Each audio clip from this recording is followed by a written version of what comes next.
Uhum. Então vê se eu entendi, irmã. Você hoje tem 30 anos, o seu marido tem 36, vocês têm 8 anos de casado, tem uma filhinha, e você sofre porque ele é viciado em pornografia, você já tentou ajudá-lo e não conseguiu, e agora entende que se ele não mudar, se ele não melhorar, o caminho é o divórcio, porque você se sente traída, já pegou ele no flagrante algumas vezes e isso te parte o coração. Tá bom. Primeira coisa que eu tenho que te falar é o seguinte: imagine que você adoeceu. Você ficou doente e foi para o hospital, ficou internada, precisou de fazer uma cirurgia e Deus curou você, restaurou você e fez um milagre. Agora, imagine o seu casamento. Seu casamento está doente. E não significa que o seu casamento está doente que você precisa desistir dele. Deus pode curar o seu casamento, restaurar o seu casamento e fazer um milagre.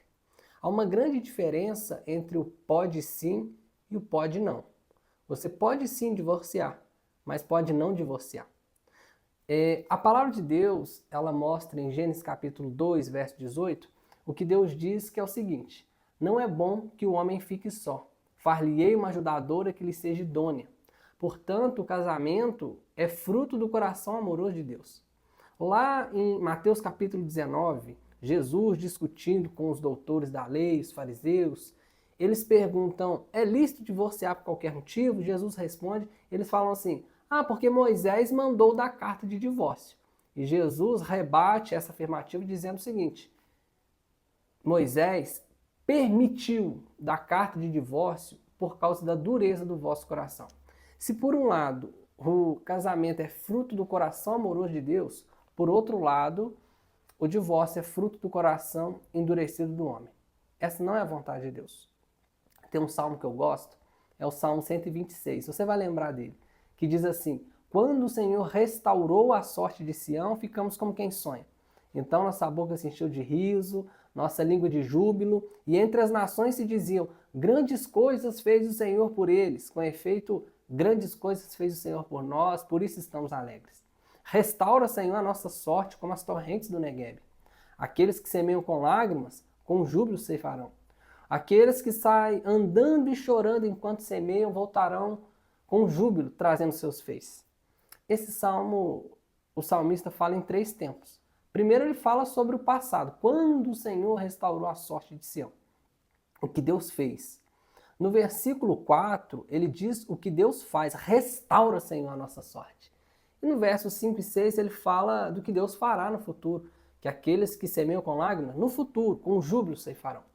E, em poucas palavras, esse salmo nos diz o que Deus fez, o que Deus faz e o que Deus fará. E a Bíblia diz em Hebreus 13:8 que Deus não muda. Ele é o mesmo, ontem, hoje e eternamente. E esse Deus que restaurou a sorte de Sião, esse Deus que restaurou sua vida, ele é poderoso para restaurar o seu casamento. Eu creio nisso piamente, que Deus é fiel e justo para perdoar os pecados do seu marido, para restaurar o seu casamento e fazer um milagre. O que eu quero te dizer é que vou te dar alguns conselhos para ajudá-lo nessa missão complicada. Lembra daquela passagem de Efésios 6:10? Efésios 6:10, Efésios 6:11, para ser mais preciso e direto no texto, fala assim, tomai toda a armadura de Deus. Por que tomai toda a armadura de Deus? Porque não basta você estar com o capacete da salvação, mas não estar com a couraça da justiça. Assim também não adianta você estar com a couraça da justiça e não estar embraçado com o escudo da fé para apagar os dardos inflamados do inimigo. Por que eu estou te dizendo isso? Porque não adianta você seguir um desses conselhos e não seguir os outros. Esses conselhos que eu vou te dar agora, eles não são excludentes, mas complementares. Primeiro conselho que eu vou te dar, à luz da palavra de Deus, é melhore a sua atividade sexual com seu marido. Seja mais ativa, aumente a sua atividade. 1 Coríntios capítulo 7, verso 5, o apóstolo Paulo diz assim, não vos priveis um ao outro, salvo por mútuo consentimento, por algum tempo, e para vos dedicardes à oração. E logo retorne à vida sexual ativa para que o inimigo não vos tente. Então, o que eu posso te dizer em primeiro lugar é aumente a sua atividade sexual com o seu marido. Por quê? Você fala, ah, pastor, mas eu já faço toda semana, faço uma vez por semana. Então você vai fazer 2. Você vai fazer 3, se necessário. Você vai ajudar o seu marido nesse ponto que é tão importante. O segundo conselho que eu vou te dar é sobre uma atitude radical. Às vezes, atitudes radicais são necessárias para evitar problemas graves. Vou te dar um exemplo. Tem uma história que eu gosto do Ulisses. Não sou eu. É Ulisses, rei de Ítaca. Lembra daquela história da guerra entre os gregos e troianos, Helena de Troia? Então, aquela história é a Ilíada de Homero. Depois dessa história, tem a continuação, a parte 2, que conta quando Odisseu estava retornando para Ítaca para encontrar a sua amada Penélope. E nesse retorno, esse livro chama A Odisseia, depois você dá uma pesquisada. Esse livro conta quando ele estava retornando, e nesse retorno ele enfrentou muitas coisas, enfrentou Ciclope, Mar Revolto, e uma das coisas que ele deveria enfrentar era o canto da sereia. A sereia cantava, os marinheiros pulavam no mar e eram devorados por ela. Então, a estratégia que Ulisses teve para não ceder,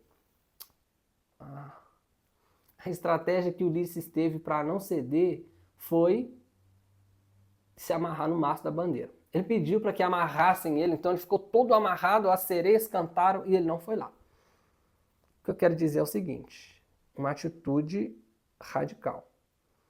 Tira o celular do seu marido. Ele não pode ter um smartphone.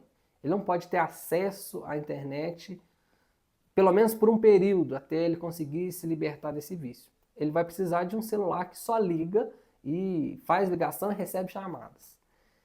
A Bíblia diz, isso é Jesus dizendo em Mateus capítulo 5, verso 29, se o teu olho te faz pecar, arranca-o e o lança fora. Porque é melhor entrar no céu sem um olho que ir com o corpo inteiro para o inferno. Ou seja, se o celular do seu marido faz ele pecar, arranca-o. Arranca-o porque não adianta ter o celular e perder o casamento. Mas vale ter o casamento e ficar sem o celular por um tempo. Terceiro conselho que eu vou te dar agora. Você vai aumentar a sua vida devocional com ele. Vocês vão ler mais a Bíblia, meditar mais na Bíblia, ler livros complementares, falar mais do Senhor, cantar louvores, colocar louvores para vocês, para sua menininha, para ela já ir aprendendo, ensinando a criança no caminho que deve andar. Porque há um ditado, e eu concordo com ele, que diz que a mente vazia é a oficina do diabo. O apóstolo Paulo diz em Filipenses capítulo 4, versículo 8, finalmente, irmãos, tudo que for verdadeiro, honesto, justo, íntegro, se há de boa fama, se alguma virtude há, se algum louvor existe, isso que ocupe o vosso pensamento. Seu marido precisa de pensar nas coisas do alto. Chama ele para memorizar versículos bíblicos. Eu tenho alguns vídeos aí, depois você pode pesquisar no meu Instagram, no meu YouTube, de como memorizar versículos bíblicos, por que memorizar versículos bíblicos. E um porquê muito bom é porque ocupa sua mente com as coisas do alto. E ele precisa de ocupar a mente dele, porque se ele não ocupar com as coisas de Deus, ele ocupará com outra coisa. Então que ele venha esquecer esses pensamentos, largar isso para lá, em nome de Jesus. O quarto mandamento, hein? Na verdade, o quarto conselho é para evitar deixá-lo sozinho. Você me disse que ele faz isso de madrugada e muitas das vezes ele não consegue se conter. Então o que eu quero te dizer é o seguinte, não deixe sozinho, principalmente com o celular. Celular eu creio que ele não vai ter se ele quer de fato uma mudança. Deixa ele sem celular, não deixe ele sozinho. Salomão, na sua grande sabedoria, em Eclesiastes capítulo 4, do verso 9 ao 13, se não me falha a memória, ele vai dizer assim, melhor serem 2 do que 1. Por quê? Porque quando 2 trabalham, a renda é dobrada. Porque quando um cai, o outro levanta. Porque quando está com frio, um esquenta o outro. A Bíblia nos mostra, de Gênesis a Apocalipse, que o homem não foi feito para ficar sozinho. Então, seja uma companheira cada vez mais ativa na vida dele. Não deixe ele sozinho, em hipótese alguma. E o último conselho que eu vou te dar. Oração pela libertação do seu marido. Jesus, em João 8,36, diz, Se, pois, o Filho vos libertar, verdadeiramente sereis livres.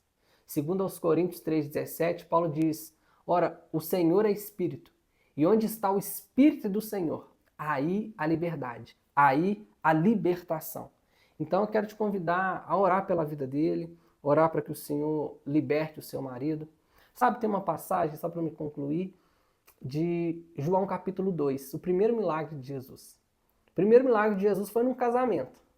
E deu tudo errado, você conhece a história, acabou o vinho e Jesus transformou água em vinho, o mestre de cerimônia toma e fala assim, gente, diferentemente de todos os outros casamentos, aqui vocês oferecem o melhor depois.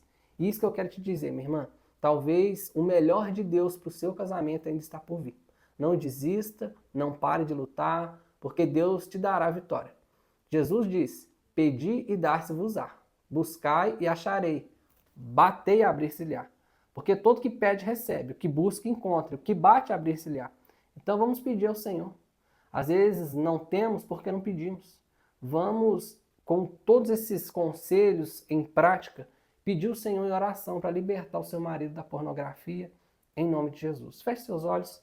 Senhor Deus e Pai, em nome de Jesus, eu oro pela vida dessa nossa irmã que tem sofrido, que tem se sentido, ó Deus, ultrajada pelo pecado de seu marido, essa que tem se sentido traída, Deus. O Senhor tem misericórdia da vida desse homem, que o Senhor visite o coração pelo poder do Espírito Santo, porque eu creio que o Senhor, através do Espírito Santo, é capaz de convencê-lo do pecado, da justiça, do juízo. Ó Deus, traga libertação. Ó Deus, faça a tua vontade, manifesta o teu poder, ó Deus, e que essa tua serva possa aprender a perdoar e ajudá-lo todos os dias, para que esse casamento venha a ser restaurado e eles venham ser exemplos, ó Deus, de pessoas que tiveram um casamento restaurado pelo Senhor, para que possam ajudar outras que estão passando por um momento difícil. Essa é a minha oração pela vida dessa minha irmã e desse meu irmão, em nome de Jesus. Amém. Minha irmã, então é isso. E depois nós vamos conversando para ver o andar desse processo. Eu creio na vitória. Eu creio no poder de Jesus.